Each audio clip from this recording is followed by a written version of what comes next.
What particularly attracted me to do the course here at UCL was the fact that they had a dedicated cancer institute, which sort of has world experts and leading researchers everywhere, and this sort of really appealed to me. And what I've learned through the course is that there are so many different potential treatments that are available, and from there you can figure out which companies make these treatments, which one you like. You know, one of them will attract your interest, I think, and from there you can decide.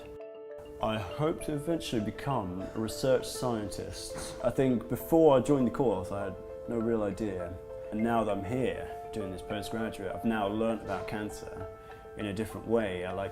It almost feels like I now have the opportunity. I feel like now I can actually get to engage with this field actively. I think that lab experience, particularly with the chance to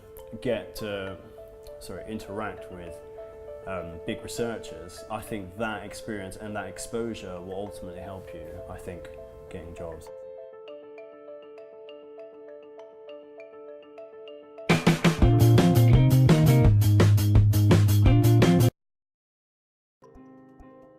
So the new degree is an MA in the Archaeology and Cultural Heritage of Asia.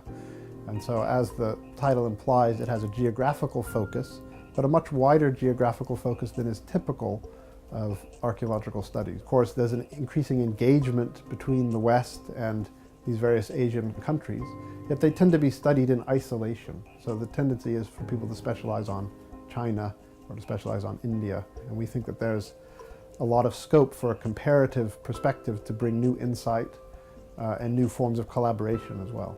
We've got about 80,000 objects here, and this collection has been built up since the 1930s to sort of reflect the different parts of the world. We use it for teaching obviously things like material culture of different cultures and periods around the world, but also used for training conservation students in learning how to work with materials and preserve them. And it's used for things like museum studies, people actually learning to do the business of looking after a museum collection. The Museum Studies programme is basically it's one of our most popular MAs. It's designed really to train up tomorrow's museum professionals. There's such a diversity of the collections. UCL has the Art Museum, the Grant Museum of Zoology, the Petrie Museum of Archaeology as well. So there's really a focus on hands-on dealing with objects. The classroom learning is a lot of critical thinking about the material and thinking about some of either the ethics or the issues that come up whenever you're talking about working in a museum. We kind of aim to balance a kind of theoretical and critical kind of edge with training in museum practice, basically. So one of the great things about museum studies here is that students on a daily basis get to actually work both in these museum spaces, but they really get their hands on the collections too, which I think makes all the difference.